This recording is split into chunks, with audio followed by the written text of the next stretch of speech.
So guys, we just read Call of Cthulhu, H.P. Lovecraft, and we're going to do a little review on it.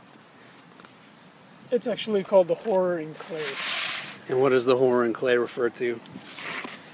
He's talking about the bas relief that he finds. Relief. It's pronounced bas relief, actually. I looked it up. Is it pronounced relief? I thought it was, because I looked it up. Look it up, I guess. Bas... Make it talk. Okay, a little louder, please. Bas relief. Relief. Yeah, you're right, then. Okay, the bas relief? Bas relief, then. The entire thing starts off with the narrator, who I don't think is named, but he goes on about how lucky the human mind is for not being able to piece together everything, like it's just so inconsistent all the time. And he says something I find extremely funny. He says, the only reason my uncle left this work behind it is because he did not have time to get rid of it before his untimely death. And I shall not be providing a piece to this puzzle. Well, he's like writing all his thoughts down. That is irony. But maybe this is supposedly like his journal, or because I thought the same thing. Like, dumbass, you're telling us right now about this entire story in detail. Yeah, like I'm not going to become a link in piecing this together. I did love that hook though, the beginning, when basically like our existence is possible and our sanity is possible because we haven't discovered the truth yet. Like that, the actual existence of our world would be so frightful if all the separate pieces we were able to make sense of it. Yeah, like that was a really good intro to begin with. It caught my attention right away. So the location is New England, right? Where he's at, or no, it's not New England. The setting of his. So he's, I think, our unnamed guy, who's the great... Oh. He is the narrator, but the great... what is it, nephew? Great nephew. I think he's in Boston, and then his great uncle, who's the professor, is in Providence. The professor is called... It's like a really long name, but he's pretty much Professor Angeli or something. Yeah. And he mysteriously died at the age of 92, and they couldn't figure out... I mean, I would have thought it would be... Like, immediately, my assumption would have been old age, because he was 92. But they thought it was like a heart attack or something. Well, that's in the I don't know what their coroner's report would be, but that's basically what they concluded, was that his heart gave out. But it was a really strange description. Like, he's running from the beach back to his house, I guess? Yeah. And he gets accosted by what they describe as an aquatic-looking Negro. No, yeah, that was their exact description. I mean, a sailor, I guess? A black dude who's dressed as a sailor? But they literally say aquatic-looking Negro. Yeah, I caught that right away, too. But I didn't catch the... I must have missed the Negro part, because I... Negro, not... Negro. Yeah. It'd be interesting to know. So the time period is 1927. I don't know if that's the time period of our story. I don't know if that's when this was written or not. But I'm assuming it's going to be kind of close. I'm sure. So Negro is appropriate, word. To us, it sounds ridiculous, but yeah. But So what did you think anyway about? Like, I didn't completely understand. Was he being robbed by this guy? I couldn't tell what was going on. It kind of felt a little bit rushed as far as like the description, because from when he says I caught that he was running away from someone. I didn't catch that he was being accosted by it. I must have missed that part. But all I know is that when he was doing that, he was going up a steep hill, and they say that his heart gave out at that point. But the only thing that caught my attention was the fact that he was running from the waterfront, which seems to be like very tied into like the whole, like, because this whatever he's describing is coming from the ocean, so it seems to tie really closely. Where did you get the ocean, that it's coming from the ocean? If you look at the later on, because I'm getting ahead of myself. No, go ahead though, because I didn't catch that. One of the interviews, Wilcox, he's talking about his strange dreams happening around the same time that there was an earthquake off the coast of New England. And okay. he's talking about these lost cities that were supposedly lost underwater, Atlantis and Lemuria. So the fact that he's running away from water pretty much and his mysterious death kind of links something together. Was there, because they couldn't piece it. They said that it was heart failure, but maybe there's something more. The fact that he was running away from water, maybe that ties in somewhere. I guess I was kind of thrown off by what the black dude was doing. Yeah, which was probably unimportant in the end. Yeah. So anyway, what does this guy study, and what does he do? From what I understand, he studies ancient architecture and hieroglyphs. He's in his time he was one of the leading experts of it. Yeah, he's like a Da Vinci Code dude, I guess. Yeah. And his mysterious death causes his great grandnephew to come and take care of his estate and his personal business, because this guy was I'm not sure if he was widowed or he was unmarried, but he definitely didn't have any children. They said specifically widowed. So he did not have any kids. No children. So one part that caught my attention is he had this box that he could not open, the narrator couldn't open, until that part kind of felt a little bit rushed. He says he had to use his uncle's ring to open it. Yeah. But he didn't go into much detail as far as the ring itself. I would have loved to know what the ring design was, maybe what kind of mechanism it was, because he just says I had to use my uncle's ring to open it. Right, because we don't traditionally use a ring as any kind of a key. So, I was caught off by that too. How is a ring gonna open? I guess my uncle oh, there's this ring. Let me try opening it. That seems out of place. It does, unless ring can also mean I don't know. Yeah. But yeah, how he came to that conclusion, I would have loved to hear a little bit more about that. But when he opens this box, he finds this bas relief, as we now know it's pronounced, and he finds two separate manuscripts. Mm-hmm. The bas relief is engraved it's made out of clay, and it's engraved with mysterious shapes that he says he describes it as a monster, but it's humanoid with features of an octopus and dragon. Yeah. A dragonoid kind of form. It sounded crazy, tentacles on its face, scales, and then wings. And then obviously it's in our popular culture, Cthulhu, the picture of him, so we immediately know what he's talking about. Yeah, I'm sure if you're reading this and you have no idea what it is, you wouldn't be able to picture that one form we have in our minds right now. And then the only thing else that was in the box were newspaper clippings. True. And it was apparently it was a bunch of interviews conducted by his uncle, which was a professor at, I forgot what the name of the place was. It was either Brown or it was an Ivy League school, very recognizable. In Providence, Rhode Island. I can't remember specifically. Yeah, but it turns out that there's this guy. Well, his uncle starts describing this one dude his name is Wilcox, who's a student at Aesthetics or something. It's an art school. Yeah, he's the local weirdo. Yeah, they describe him as too eccentric even for art school. And okay, so here's something I didn't grasp fully. Why does he initially go to Professor is his name Angie? Angeline? Angeline. Is it because he knows he's an expert in symbols and he think he might be able to help him? That's what here's the thing.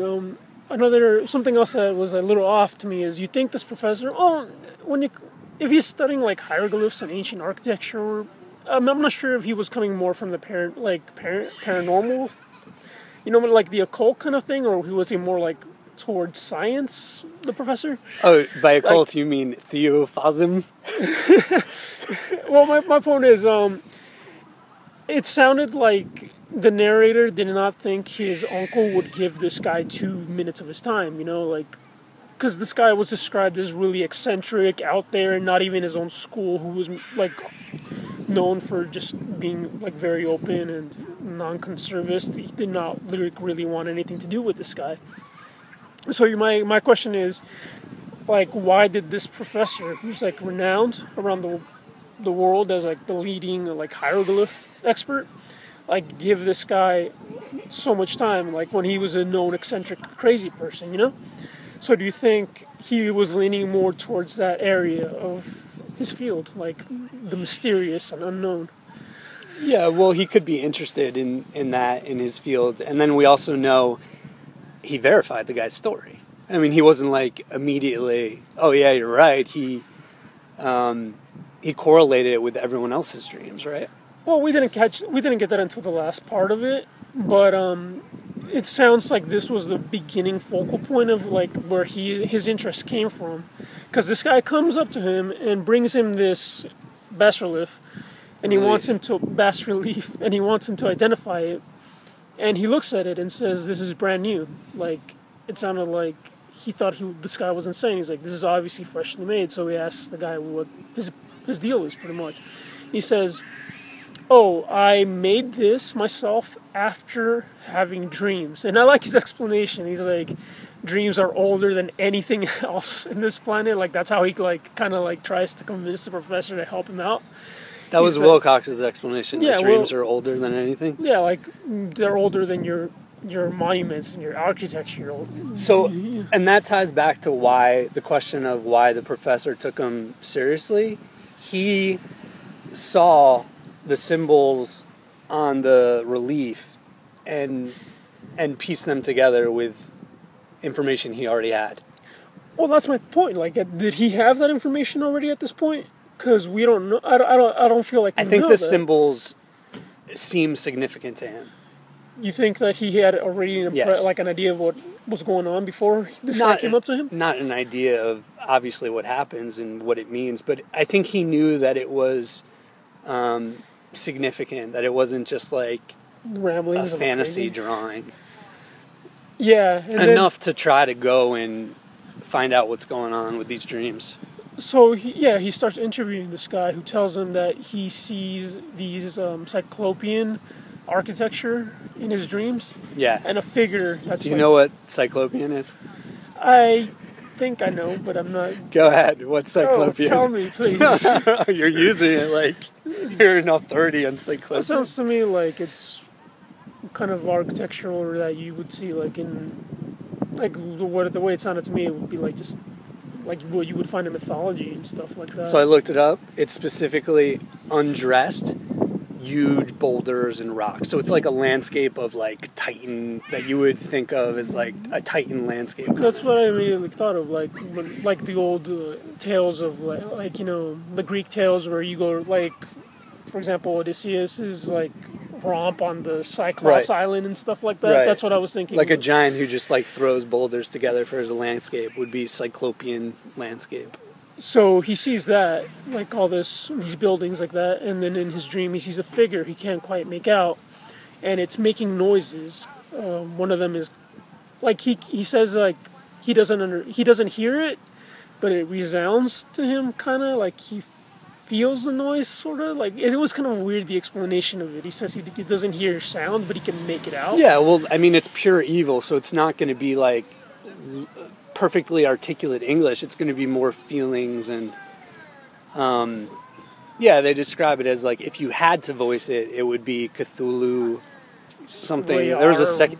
Yeah, no, I saw that word. I got excited. I'm like, Rior, make it come back. Because it's like Relar is like the second word. Yeah. It was like really weird. Like letters that you would normally not put together, like just jumbled.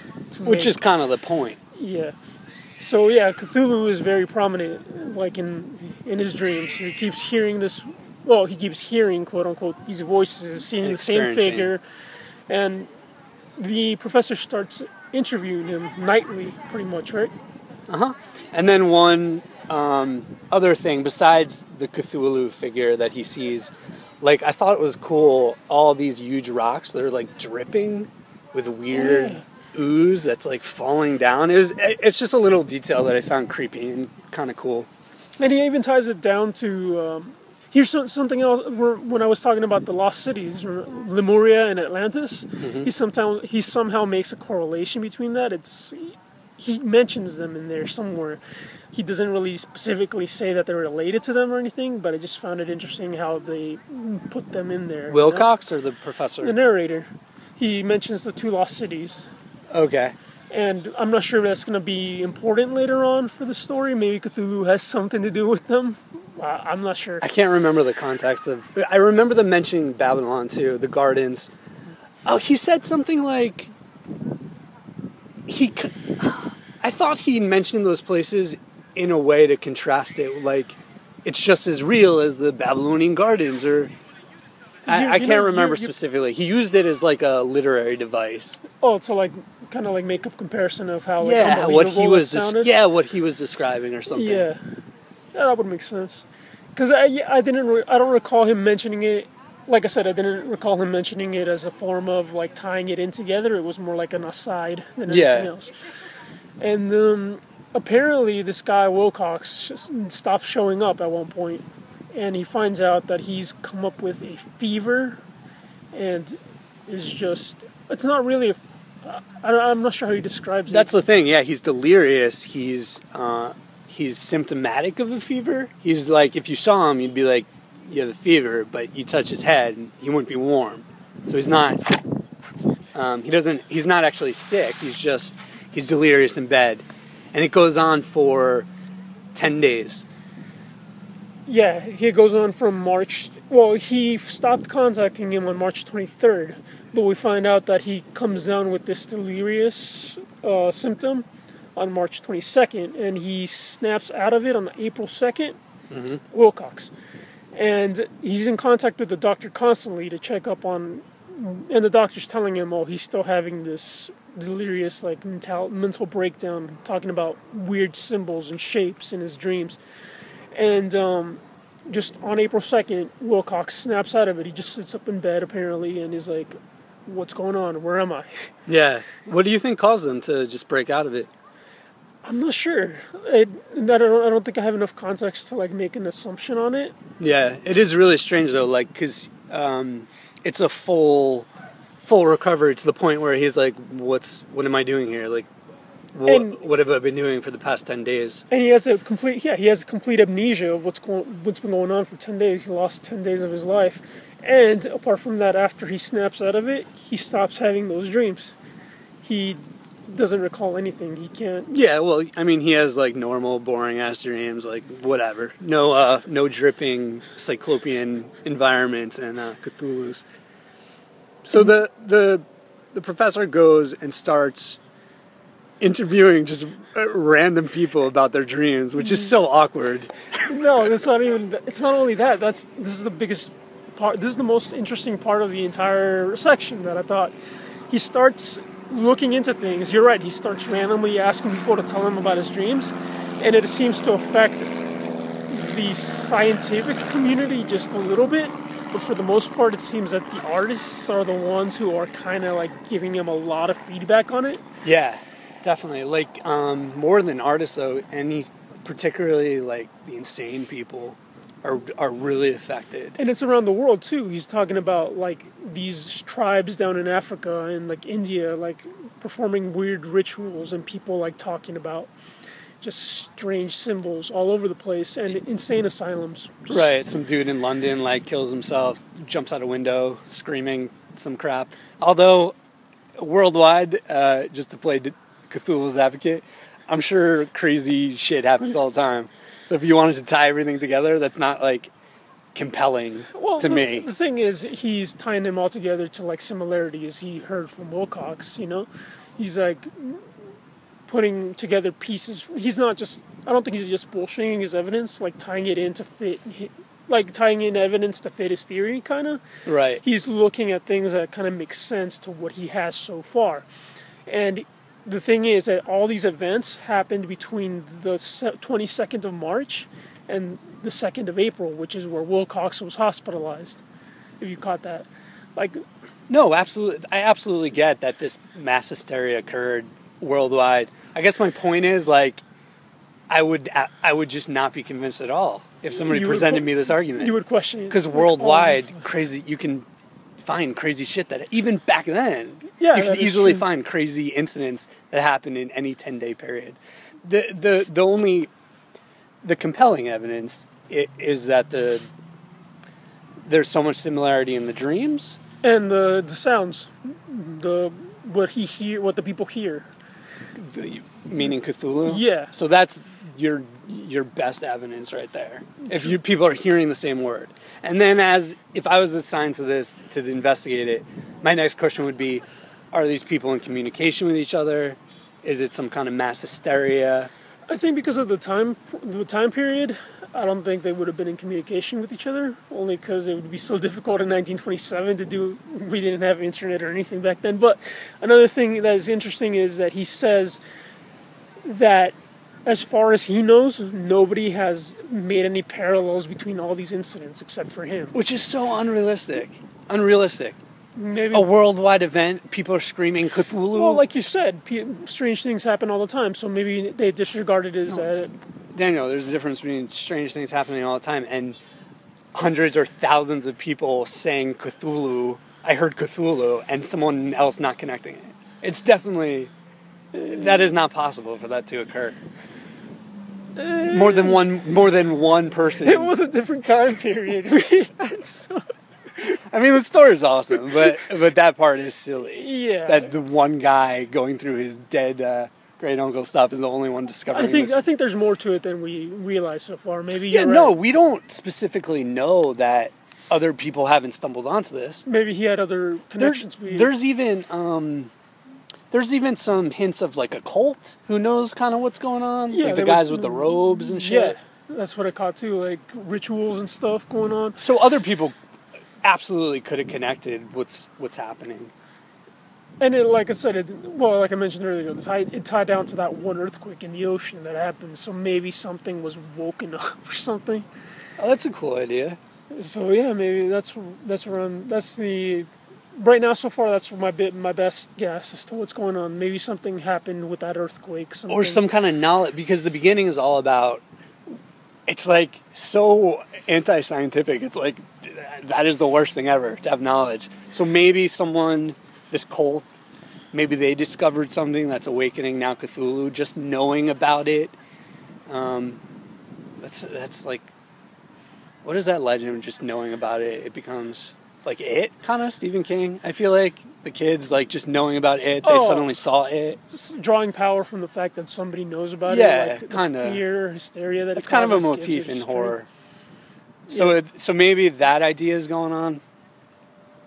But yeah, like so far, this is just a bunch of guesswork right now. We're just going off this evidence of people having these dreams, and just that one little clue that we have, is that one earthquake. That's it, and these 10 days that happened. So those are pretty much the big points of this chapter that I walked away with.